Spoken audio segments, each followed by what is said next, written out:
पिंजरे किंवा शेड मधल्या कोंबड्या पोल्ट्री फार्म मधलं नेहमीच दिसणारं दृश्य. मात्र तुम्ही इथं पाहता या कोंबड्या मुक्त आहेत, मोकळ्या आहेत. त्यांना पाहिजे तिथे पाहिजे तसं ते वावरतात आहे, त्या त्यांचे दाणे टिपतात आहे. हे आहे जालना जिल्ह्यातील एक पोल्ट्री फार्म जे मुक्त पोल्ट्री फार्म आहे. नेमकं ही संकल्पना काय आहे? दोन तरुण माझ्यासोबत आहेत. ज्या दोन तरुण मित्रमैत्रिणींना मी भेटलो, प्राध्यापक चंद्रकांत भराटे यांच्यामुळे ही भेट झाली. या दोघांकडून आपल्याला जाणून घ्यायचं आहे की मुक्त पोल्ट्री फार्म, आणि तेही जर मी चुकत नसेल तुम्ही काय ऑर्गॅनिक शब्द वापरू, रसायन मुक्त असं हे पोल्ट्री फार्म आहे. ऑर्गॅनिक यासाठी तोंडी आले की जिकडे तिकडे सध्या ऑर्गॅनिक म्हणजे तसंच आहे खरं. रोहन, अंकिता हे दोघं आहेत. तुमची पूर्ण नावं, गाव, सर्व काही आपल्या मराठी प्रेक्षकांना कळलं पाहिजे मुक्तपीठच्या. नमस्कार, मी रोहन राजेंद्र मोरे, राहणार मुक्काम पोस्ट गोलापांगरी, आणि आपला हे फार्म गोलापांगरीतच आहे, तालुका जिल्हा जालना. नमस्कार, मी अंकिता राजेंद्र मोरे, आणि आपलं फार्म एकदम रोड टच आहे, गावाच्या आतमध्ये वगैरे जायची गरज नाही आहे. माझं BSc ॲग्रिकल्चर झालेलं आहे. हा माझा मोठा भाऊ, याचं मेकॅनिकल इंजिनिअरिंग झालं आहे. आणि आम्ही दोघेही एज्युकेशन ग्रॅज्युएशन कंप्लीट करून आता फुल टाईम पोल्ट्री बघतो. आणि महत्त्वाचं म्हणजे काय तुम्हाला सांगतो, शेतकऱ्याची मुलंही की त्यांचे वडील, त्यांचे आजोबा हे शेती करत आले. मात्र या दोन तरुणांचं मला कौतुक यासाठी आहे की त्यांनी म्हणजे तिनं BSc ॲग्रिकल्चर केलं, म्हणजे डोक्यात आपली माती आपली शेती असावंच. मात्र पुढे ती वकिली सुद्धा करते, हे मला जास्त आवडलं तिचं. आणि मेकॅनिकल इंजिनिअरिंग करून रोहन याच आपल्या शेतीकडे आपल्या मातीकडे वळलाय. नवं काहीतरी करून दाखवायचं. म्हणजे मला आणखी त्या पहिलं तुला विचारायचं, हे डोक्यात कुठून आलं, म्हणजे पोल्ट्री फार्म करूया हे डोक्यात कधी आणि कसं आलं?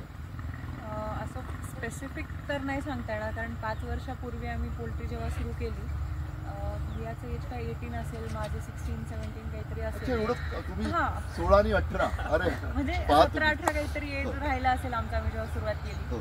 आणि लॉकडाऊन होतं, लॉकडाऊनमध्ये करायला दुसरं काहीच नव्हतं, आणि आम्ही ऑलमोस्ट ॲग्रिकल्चरमध्ये सगळं एक्सप्लोअर केलेलं होतं. आता यंग माइंड्सला काहीतरी नवीन पाहिजे असतं.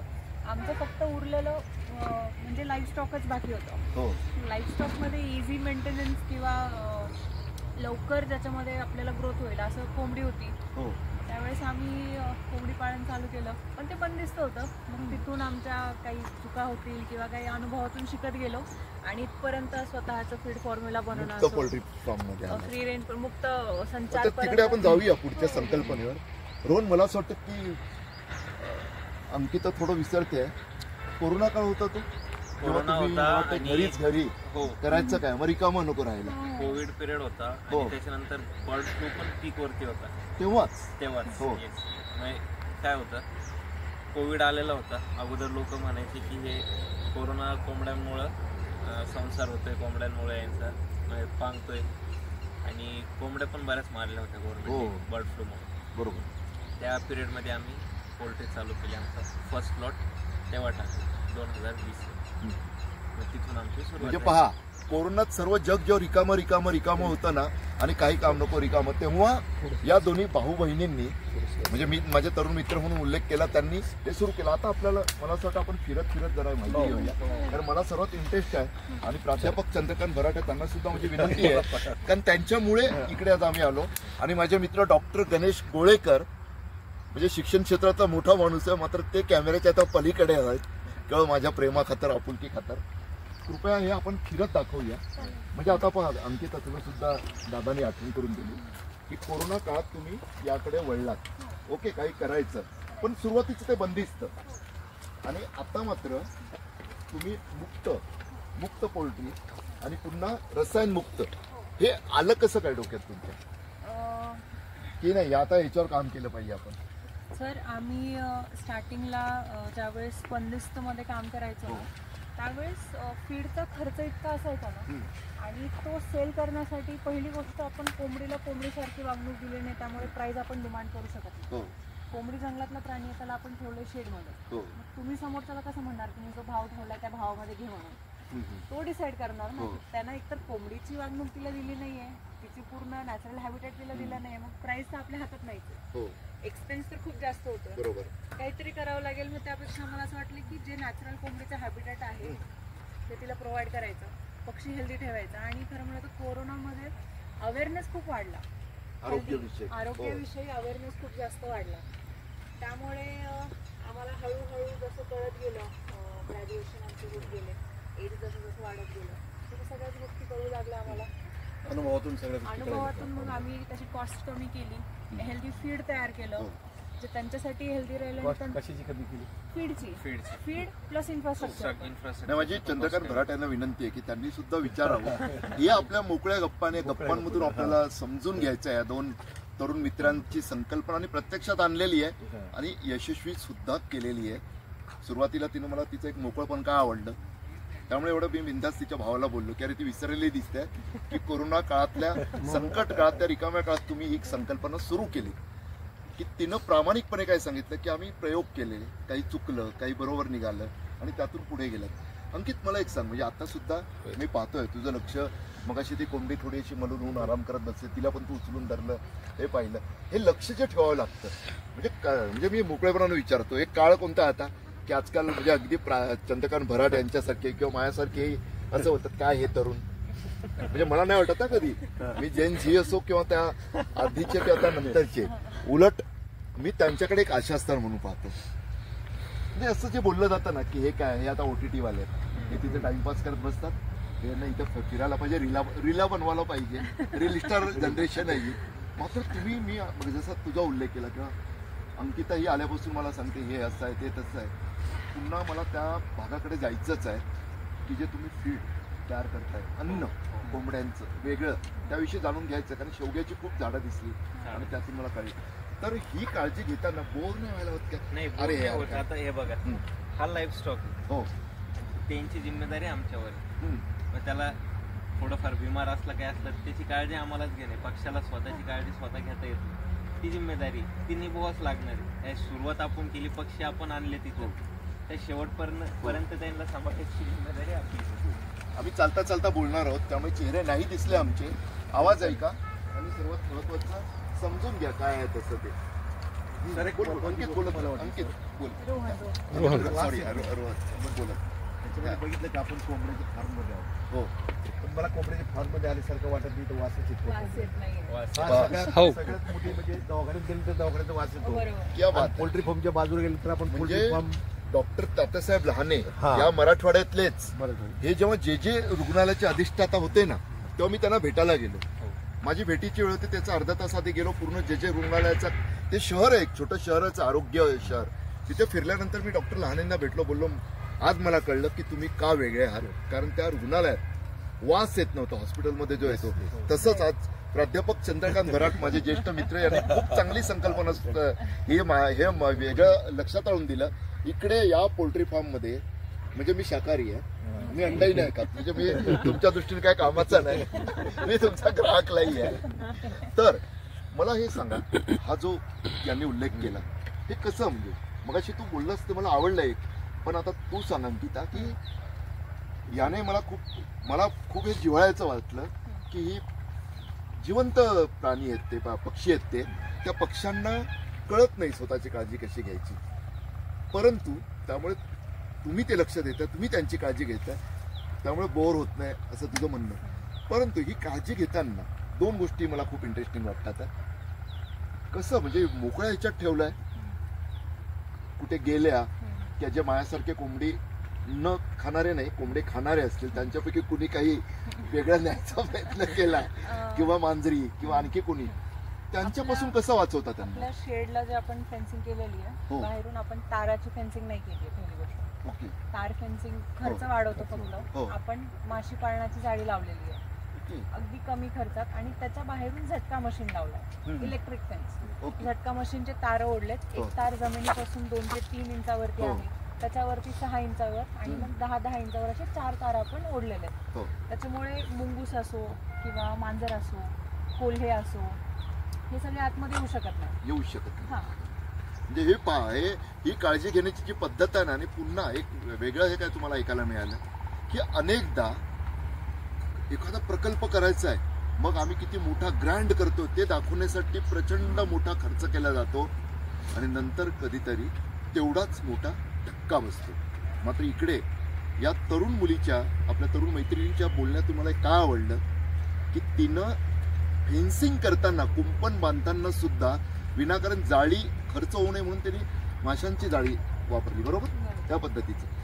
आणखी यातलं काय आहे की मुक्तपणा हा कोंबड्यांचा, त्याचा फायदा ग्राहकांना कसा होतो? कारण आता आजकाल ऑर्गॅनिक, म्हणजे माझ्यासारख्या शाकाहारीच्या तोंडी मगाशी जे आला ऑर्गॅनिक पाहिजे, तसं तुम्ही ते रसायनमुक्त. आता ऑर्गॅनिक आणि रसायनमुक्त, रेसिड्यू फ्री मध्ये दोन कॉन्सेप्ट आहेत. ऑर्गॅनिक मध्ये पण बऱ्याच गोष्टी अशा असतात ज्या फीड करताना ऑर्गॅनिक असतात, सेंद्रिय असतात, पण ते बॉडीमध्ये जाऊन त्याची केमिकल रिॲक्शन झाल्यानंतर ते रसायन बनतं आणि आपल्या खाताना त्याचं रसायन येतं आपल्या बॉडीमध्ये. रसायन मुक्त म्हणजे तुम्ही त्यांना देताना तर पूर्ण हेल्दी देताय, पण ते बॉडीमधल्या एन्झाईम सोबत रिॲक्ट करून केमिकल फॉर्म नाही करत. म्हणजे एंड प्रोडक्ट हा रेसिड्यू फ्री येतो, रसायन मुक्त येतो. हा कॉन्सेप्ट दुधना पोल्ट्रीने काढलाय तुमच्या. हो, या पोल्ट्रीला काय नाव बोलले? दुधना पोल्ट्री. दुधना पोल्ट्री नाव एकदम डोक्यात तुम्ही.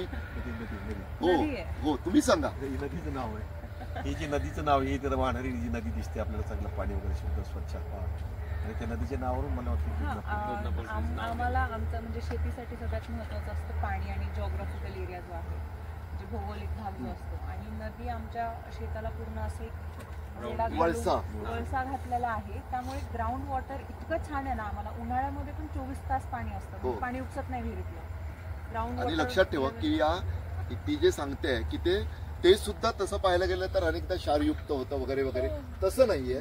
गोड पाणी आहे चांगलं. आणि त्या दुधना नदीच्या पाण्यावर इकडचा हा निसर्ग तुम्हाला शेतीतला बहरलेला दिसतोय. आणि या कोंबड्या सुद्धा तेच सर्व इतकं शुद्ध, चांगलं, ताजं पाणी पिऊन असतात.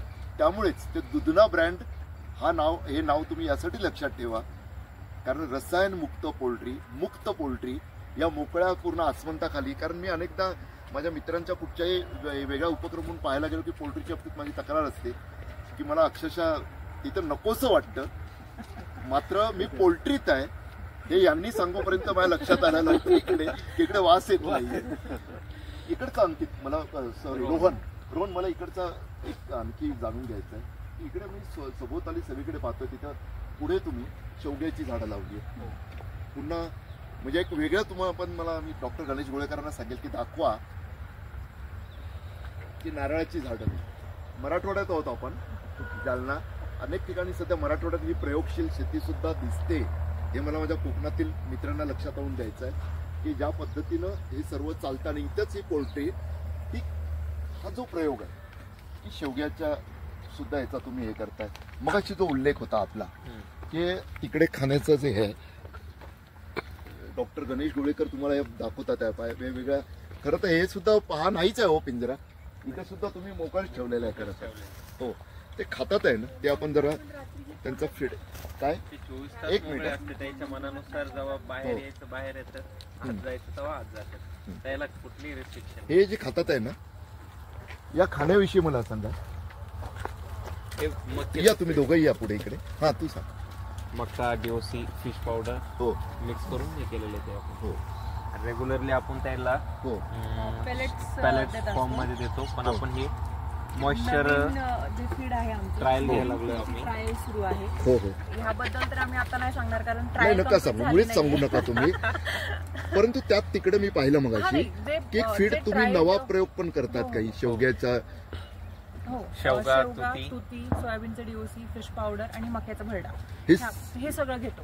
आता याच्यातून काय होतं, हो, आता तुतीमधून त्यांना मिनरल्स मिळतात, हो, प्रोटीन मिळतं. हो, शेवग्यामधून विटॅमिन्स जातात, कॅल्शियम जातं, प्रोटीन जातं, कार्बोहायड्रेट्स मक्यामधून जातात, अमायनो ऍसिड्स फिश पावडर मधून जातात, आणि उरलेलं प्रोटीन कंटेंट जे आहे किंवा अमायनो ऍसिड हे डीओसी मधून कम्प्लीट होतं. म्हणजे परिपक्व आहे. एक्सटर्नल सप्लिमेंट्स आपल्याला टाकावे लागत नाही. जे कॅनी ओततात ना औषधीच्या पोल्ट्रीमध्ये, ते करायचं काम नाहीये. कळलं का तुम्हाला? म्हणजे मला तिचे शब्द आवडले पुन्हा एकदा की कॅनी ओततात त्या नाही आहेत, यात काही सप्लिमेंट नाही आहेत. म्हणजे विनाकारण. याचा अर्थ काय माहितीये का, ही कोंबडी जे कोणी खातील याची, त्यांना कुठेही वेगळ्या हेल्थ सप्लिमेंट घेण्याची गरज भासणार नाही. काय रोहन? आम्हाला एवढं वाटतं की जर का कोंबड्यांना आपल्याला केमिकल देऊन वाढवावं वाटतंय आणि ते आपल्याला प्रोटीन म्हणून खायचंय, त्याच्यापेक्षा आपण त्या प्रोटीनच्या गोळ्या खाल्लेल्या बऱ्या.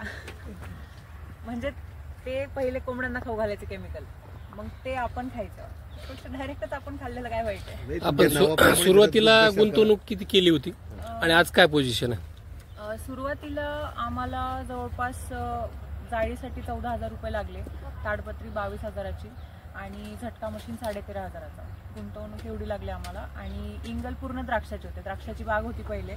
इंगल सगळे द्राक्षाच्या बागेचे घेतलेले आहेत. बायमांडप होता तोच उलटा करून याला लावलेला आहे.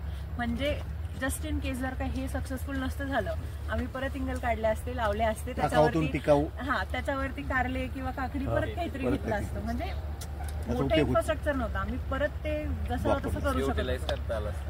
एरिया किती हा टोटल? 1.5 एकर. 1.5 एकरचा एरिया. म्हणजे 1.5 एकर जमिनीवर त्यांच्याकडे जमीन तशी कमी नाहीये. परंतु मगाशी मी जे सुरुवातीला सांगितलं, विशेषतः माझे तरुण मित्र मैत्रिणी किंवा काही ज्येष्ठ सुद्धा, माझ्या वयाचे सुद्धा, कधी कधी असं वाटतं की आता आपण रिटायर झालो तर वेगळं काहीतरी करावं आणि मग त्या यशोगाथाच्या ऐवजी वेगळ्या व्यथाकथा ऐकायला मिळतात. तसं होऊ नये वाटत असेल ना, तर अंकिता आणि रोहन या दोन्ही शेतकरी तरुण मित्र मैत्रिणीचं तुम्ही ऐका. जे करायचं सुरुवातीला एक एक टप्पा करा आणि त्यात पुन्हा विनाकारण मोठी गुंतवणूक, ग्रँड ओपनिंग म्हणजे ग्रँड सक्सेस या भ्रमात राहू नका. तुम्ही काय सल्ला द्याल? म्हणजे शेवटचा आता आपण पार्टवर येऊया की तुमच्यासारखे तरुण जे करतात, तरुण मुलं असतात, मुली असतात, त्यांना प्रत्येकाला असं सुरुवात करताना असं वाटतं की मोठी सुरुवात करतो, ओपनिंग वगैरे मोठी करून तुम्ही म्हणले तशी ग्रँड एकदम मस्त पैकी. मग त्याच्यासाठी पैसे स्वतःकडे नसले तर आपण लोन वगैरे काढतो. त्याच्यानंतर डोक्याला प्रेशर असतं की आता मंथली EMI पे करायची मला. आणि त्याचं परत एक गोष्ट अशी, जी अमाऊंट आपण लावलेली ती रिकवर व्हायला 3 ते 4 वर्ष लागते किमान 3 ते 4 वर्ष लागते. ब्रेक इव्हनला 0-0ला येण्यासाठी 3 ते 4 वर्ष जाते. मग तुम्ही असं का करत नाही? इन्व्हेस्टमेंट कमी करा, ते रिकव्हरी पिरियड होता तुमचा, त्याच्यातून इन्कम जनरेट करा, तोच पैसा तिथं लावा ना 3-4 वर्ष. तर तुमचा बिझनेस मोठा पण होतोय 0पासून आणि ती ग्रोथ तुम्हाला दिसती, त्याची मजा घ्या ना थोडी. अनुभव घ्या. आता वय किती आहे तुझं? 26. लक्षात ठेवा, 16 वर्षाची होती अंकिता, 17 वर्षाची अंकिता होती आणि रोहन 19-20 वर्षाचा रोहन होता. तेव्हा यांच्या डोक्यात हे आलं. कोरोना काळात नकारात्मकतेत ही सकारात्मकता अंकुरली आणि आता बहरलेली दिसते. अंकिता, मला तुला विचारायचं, कारण रोहननं आपल्याला कसं काय टाळावं तिथपर्यंत पोहोचवा मोलाचा सल्ला दिला त्यानं की तुम्ही टप्प्याटप्प्यानं करा. त्यामुळे फायदा काय आहे की तुमचा ब्रेक इव्हन लवकर होईल, तिकडचा नफा सुरू होईल. कारण ब्रेक इव्हन जोपर्यंत होत नाही तोपर्यंत त्याला नफा म्हणता येत नाही. उत्पन्न म्हणजे नफा नसतो मित्रांनो. आता या सल्ल्यानंतर मला पुढचा जो इंटरेस्ट आहे, कारण नाही तर कसं होतं माहितीये का की कोणाचं तरी युट्यूबवर बघतात. म्हणजे मी तुम्हालाही सांगेन की का शब्द न शब्द ऐका यांचे. आंधळेपणानं कुणाचंही ऐकायचं नाही, माझं सुद्धा नाही. समजून घ्यायचं, स्वतः जाऊन अनुभवायचं आणि नंतर मग पूर्ण मार्केटचा अभ्यास करून करायचं. इथपर्यंत झालं. परंतु मार्केट म्हणजे यांचं मार्केटिंग म्हणजे तुम्ही या ब्रँडचं तुमच्या चांगलं एक वैशिष्ट्य तयार केलं. USP मला वाटतं रसायनमुक्तवाला USP केला.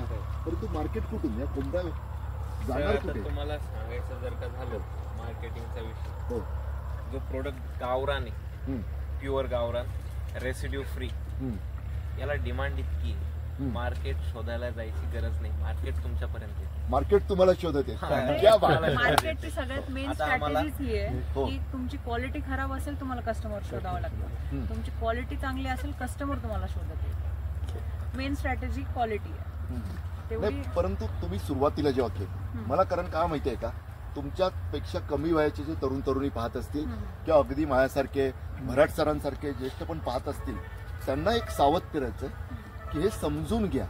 आज तुम्हाला हे यश बहरलेलं दिसतंय. मला कोंबड्या अशा मुक्तपणे मलाही बरं वाटलं आणि कुठेही त्या मलून नाही आहेत. कुणी कसं झालं तर तुम्ही लगेच त्यांची काळजी घेताय.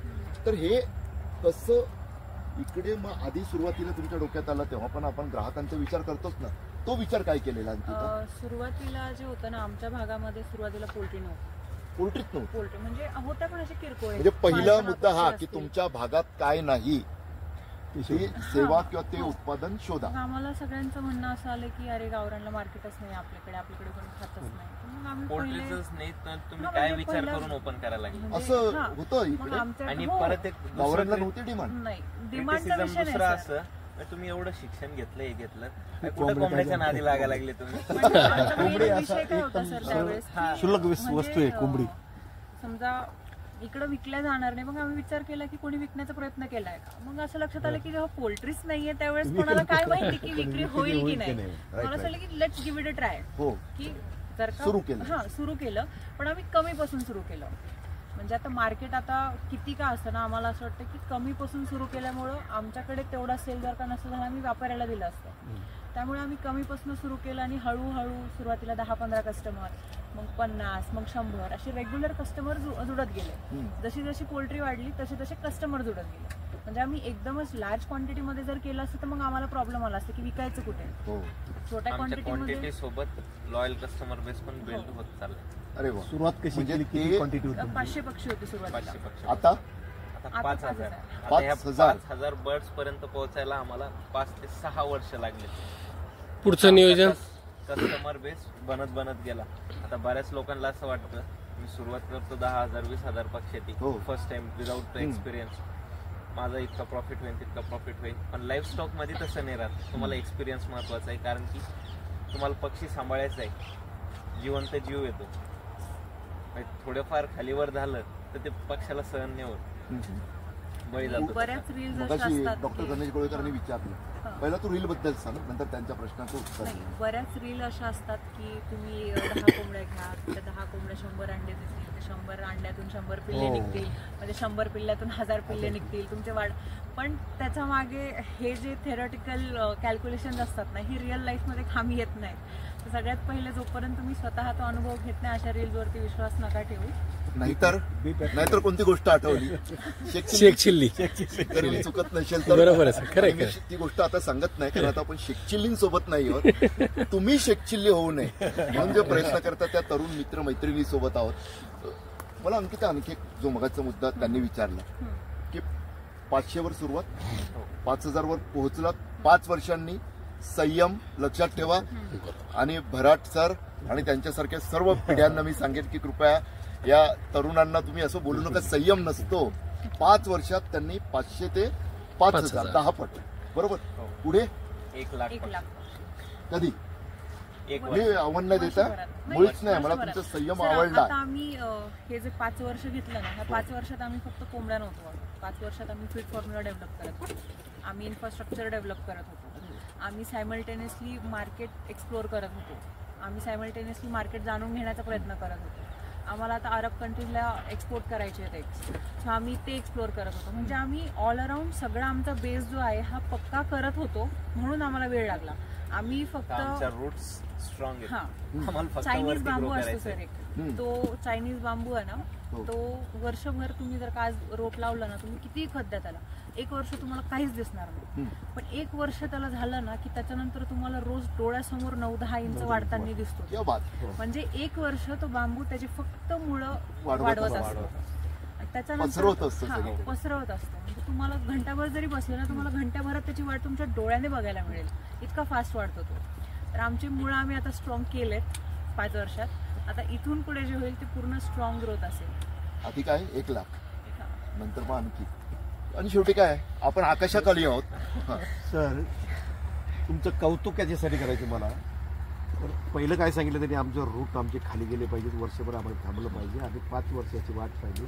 मला तुमचं कौतुक याच्यासाठी करायचं आहे. तर बापाची 50 एकर जमीन, मी अगोदर विचारलं तुम्हाला जमीन किती आहे. सर हा सगळ्यात महत्त्वाचा प्रश्न आहे या ठिकाणी. आणि या सगळ्या युवकांना माझं एक सांगणं आहे, बापाची 50 एकर जमीन असताना ती बाजूला टाकून दिली आणि कोरोना कालावधीमध्ये कमी वयाच्या कमी याच्या 1.5 एकर मध्ये माझं आम्ही स्वतः तयार करू हे पण आता आणि केलंय. हे स्वतः पहिले जे म्हणजे जो टाकून दिलेला गोठा होता का, हा. गाई विकून टाकलं होतं रिकामा. लेबरमुळं, रिकामा. तो रिकामी वेस्ट होता. आम्ही पहिले तो घेतला. म्हणजे 40-50 वर्ष जे एकरवाले जमिनीचे मुलं माजलेली मुलं आहेत, माजलेले काही एकरवाल्यांची. काही एकरवाल्याचे, हे तर 50 एकरवाल्याचे होते.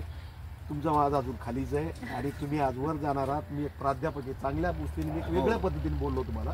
वाईट वाटून घेऊ नाही, हे नका. मार्क परंतु हे मार्क प्राध्यापक देतात. एक लक्षात घ्या ही परिस्थिती अशी आहे.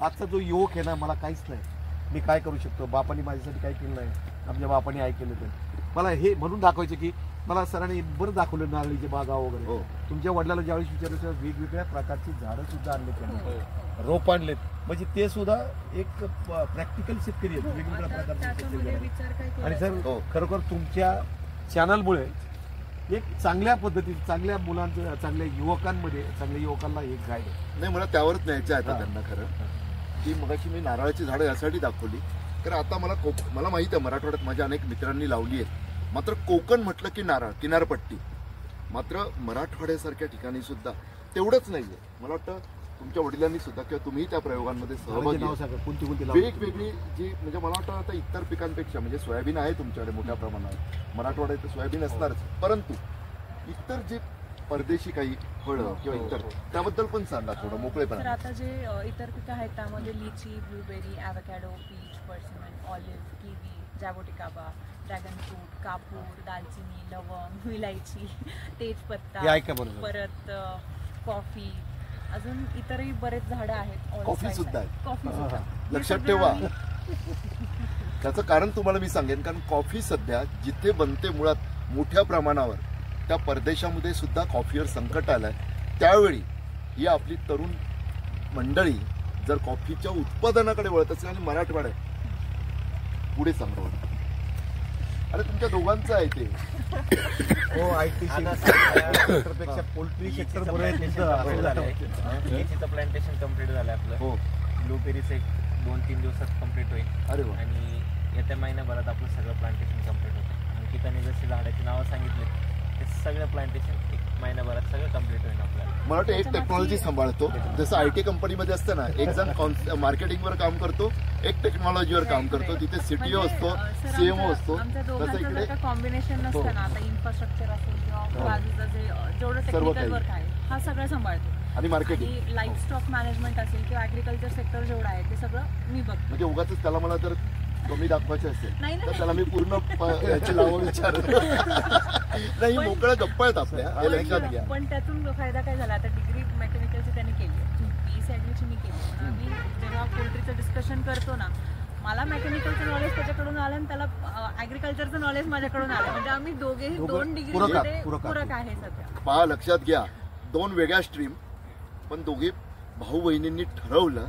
आणि काय झालेलं आहे की ज्यांच्याकडे मेकॅनिकल आहे त्यांच्याकडे ऍग्रिकल्चरल BScचं ज्ञान गेलंय आणि BSc ऍग्रिकल्चरवाल्या आपल्या मैत्रिणीकडे, अंकिताकडे, रोहनकडून, आपल्या मित्राकडून त्याच वेळी मेकॅनिकलचं ज्ञान आलेलं आहे. हेच पाहिजे ना, हेच कॉम्बिनेशन असतं, एकमेकाला पूरक. शेवटी जाता आता पहा, आपण मोकळ्या आभाळाखाली आहोत. मेन थांब, कॉन्सेप्ट please आपला सांग. जो हो, झाडं सांग, लावला सांग. ना, याच्या मागचा उद्देश आमचा काय होता ते या सांगते. झाडांचा काय? हो, आता आम्हाला नाही, ते 1 लाख दुसरं एक्झॉटिक जे प्लांटेशन हा, exotic exotic plants. plant. आम्ही आता पूर्ण एक 15 एकर पर्यंतचं क्षेत्र फुटणार आहे 1 लाख पक्ष्यांसाठी. बर्ड फ्लू आला होता, आमचं स्टार्टिंगच बर्ड फ्लूची होती, त्यामुळे आम्ही ते विसरून चालणार नाही की उद्या जाऊन जर बर्ड फ्लू आला हो. तर कसं. 15 एकर क्षेत्र पडीत नाही ठेवू शकत. बरोबर. मग त्यावेळेस आम्हाला असं वाटलं की त्याच्यामध्ये हॉर्टिकल्चरल क्रॉप्स लावावे, दुसरे पिकं कोंबड्या येऊ देणार नाही, छोटे असतात खाऊन टाकतात. याचा काही संबंध आहे त्याच्याशी? हॉर्टिकल्चरल क्रॉप्स असे आहेत ना की फळझाडं हो. हे कोंबड्यांना सावली देतील, हो. मोठं शेड बांधायची गरज नाहीये. आता जी जमिनीत खत पडते याचा वापर करणं गरजेचं आहे. 15 एकर मधून तुम्ही खत गोळा नाही करू नाही शकत. गोळा, पहिली हो. गोष्ट खताचा वापर करणं गरजेचं आहे. दुसरी गोष्ट, कीटक इतके वाढलेत ना की कोंबड्या इतक्या छान कंट्रोल करतात ना इन्सेक्ट आणि पेस्टला. हो. पुन्हा खुरपायची गरज नाहीये त्याच्यामध्ये काहीच, खालून तण उगूच देत नाही. हो. आणि 80 to 90% कीटकांची कोष तयार होते, ही जमिनीत होतं. जमिनीतूनच कोंबड्यांनी ते खाल्ल्यानंतर झाडांवरती रोग येणार नाही. हो. खत जे मिळतं त्याच्यामुळे प्युअर ऑर्गॅनिक राहणार आहे. सो इंटिग्रेटेड आहे. कोंबड्यांच्या खतामुळे झाडं वाढणार आणि झाडांच्या सावलीमुळे किंवा आता शेवगा तुरीच्या पाल्यामुळे कोंबड्या वाढणार. सो उद्या जाऊन जर का बर्ड फ्लू परत आला किंवा कोंबड्यांमध्ये मर झाली तर आमच्याकडे एक बॅकअप आहे. आणि याचा विचार बरेच शेतकरी करत नाही, म्हणून बऱ्याच शेतकऱ्यांना नुकसान होतं. तर हा पण विचार केला पाहिजे की 2 गोष्टी 2 बॅकअप असणं गरजेचं आहे. तो एक मेन कॉन्सेप्ट आहे. Multiple source of income. करत चाललं. आणि एकमेकाला पूरक आहे पुन्हा. Right. आणि पुन्हा आता लक्षात याच्यात घ्या, परत असं शेतीत फर्टिलायझर किंवा पेस्टिसाइड यूज करायची गरज हो. नाही. फर्टिलायझरचं त्याच्यानंतर परत लेबरची पण कॉस्ट वाचायला लागली, खुरपणी वगैरे याची, कारण की ते तर काम कोंबड्याच करतात. म्हणजे त्या कमवत आहेत, ते गवत जे खात आहेत किंवा खत टाकतायत ते कमवत आहेत. कोंबड्या कमवतात का? सर एक महत्वाचा प्रश्न हो. मला एक सांगा, अनेक मुलींचं असं म्हणणं की मला जरा IT मधला नवरा पाहिजे मला नाही. आणि अनेक मुलांना असं वाटतं की मला सुद्धा तिकडची चांगली अशी फळलं अशी चांगली पाहिजे. तुम्हाला असं वाटतं नाही की कधी? नाही सर, मला आता तुझ्यावर असं आवर्जून वाटतं की शेतकरी नवरा शेतकरी नवरा पाहिजे, शेतकरीच नवरा पाहिजे. मुद्दाम याच्यावर म्हणजे उगाचच खूप योग्य मुद्द्यावर आणले तुम्ही. कारण अनेक मुलींमध्ये हा प्रॉब्लेम झाला. मुलीच्या आयांमध्ये जास्त प्रॉब्लेम. नाही पण मुलीच्या आईला काय वाटतं माझी ऐका ना, मुलगी सुखी राहिली पाहिजे. पण असं आहे ना, हा तुम्ही अन्याय करता ना. नाही एकट्या अंकितालाच का विचारत आहे? नाही तिला मी एक अहो ऐका, मॉडेल म्हणून अहो ऐका, रोहनला विचारा. या रोहनला विचारा. ना मी त्याला विचारतो ना. शहरातलीच पाहिजे आणि तिकडेच जाऊन मग मी राहीन, तिच्याबरोबर मॉलमध्ये शॉपिंगला फिरत राहीन. बाबा तू पण सांग ना, एकट्या अंकिताला काय सर, बोलायचं? याचं लग्न ठरलंय. मी ठरलं. पण मी त्याला म्हणलं त्यापेक्षा मुली फॉरेन इथेच येणार, इथेच तिला लाडकी सून इकडचीच होणार ना. तिला दाखवलं ना कोंबड्या अगोदर. मग त्याला बोलू द्याचा नाचतो आहे. तो नाही सांगणार, मी सांगते तिला तुम्हाला. सांगू तिच्या नावाचं सांग. चल नाव नाही सांगितलं. नको. मी चेष्टा केली. लग्न ठरलंय त्यांचं आणि फेब्रुवारीमध्ये लग्न आहे. या. आणि सर्वात पहिले मुलीला आपण इकडे बोलवलं होतं. मुलगा बघायला जात असतो, पण आपण मुलीला बोलवलं होतं की पहिले तू ये, तू बघ, कारण शेती करणार आहे असं वाटत असेल, मेकॅनिकल इंजिनियर आहे, पुढे जाऊन जॉब करेल, त्याची इच्छा नाही आहे. आणि बऱ्याच सिटीमधल्या मुलींचा कॉन्सेप्ट असतो की शेती म्हणजे फार्म हाऊस, निवांत आपलं, म्हणजे ते पिक्चराईज सोडून एकदा येऊन रिअलिस्टिक. मग ती बघायला आली होती, तिने बघितलं आणि ती जेन्युअनली बोलली की नाही मला शेतकरी नवरा पाहिजे ते. योच नवरा नाही मात्र हे विशेष आहे. मला खरोखर अंकिताचं कौतुक का माहिती आहे हा का? सेंट मला काही वेळा माझा असा प्रश्न पडतोय की ते आपल्या दादाला एवढ्यांदा लगेच पुढे येऊन हे करते ना, की काही संकल्पना म्हणजे मार्केटिंग तो करतो, पण त्याचं मार्केटिंग मात्र आपली लाडकी बहीण करताना दिसते. तो आता ऑलरेडी सोल्ड आउट आहे. आता गेला Marketing करून खायला नाही. त्यामुळे कुणी आता काही प्रयत्न करू नका असं अंकिता म्हणजे. हो. मात्र अंकिताला अजून सोडतोय. शेतकरीच नवरा पाहिजे हे मात्र पण लक्षात ठेवा.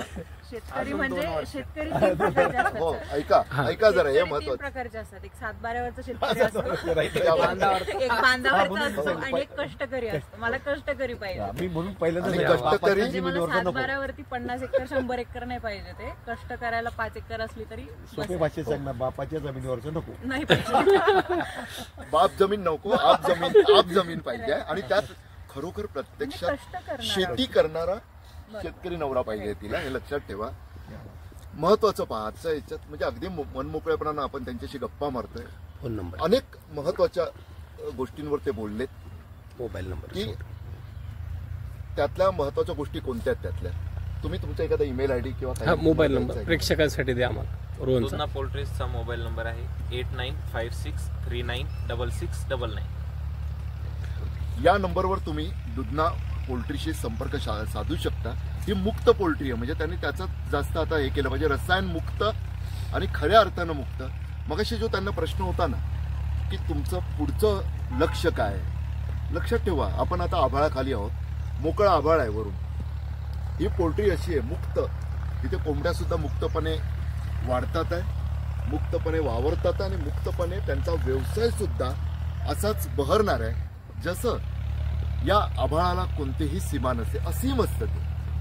मला खात्री आहे की माझ्या या 2 तरुण मित्रमैत्रिणींचा व्यवसाय आणि त्यांचं जीवन सुद्धा असंच असीम असं बहरत जाणार आहे.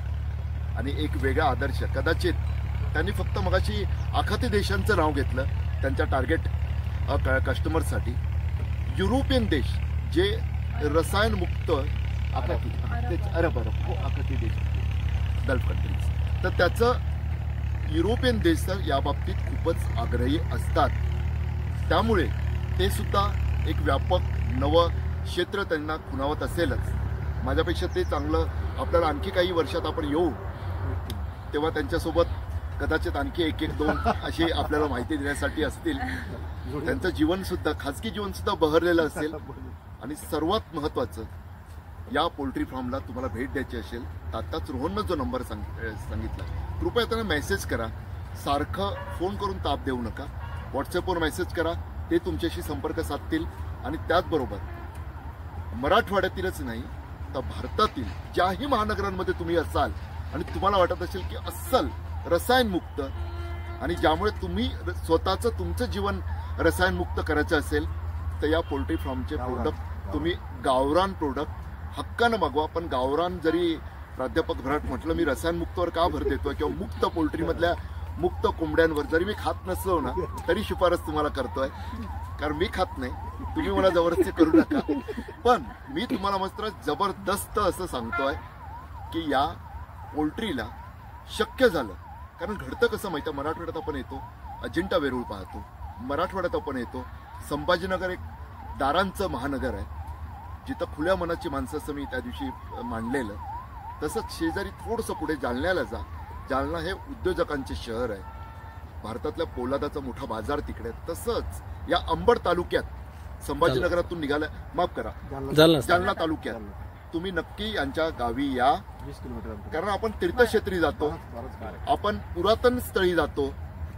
ही नवी तीर्थक्षेत्र आहेत जिथं आल्यानंतर तुम्हाला जीवनभरासाठी काहीतरी मोठा ठेवा मिळेल आणि तुमच्या मुलामुलींना, तुमच्या समवयस्क कुटुंबियांना किंवा मित्रमैत्रिणींना सुद्धा तुम्ही तो देऊ शकाल.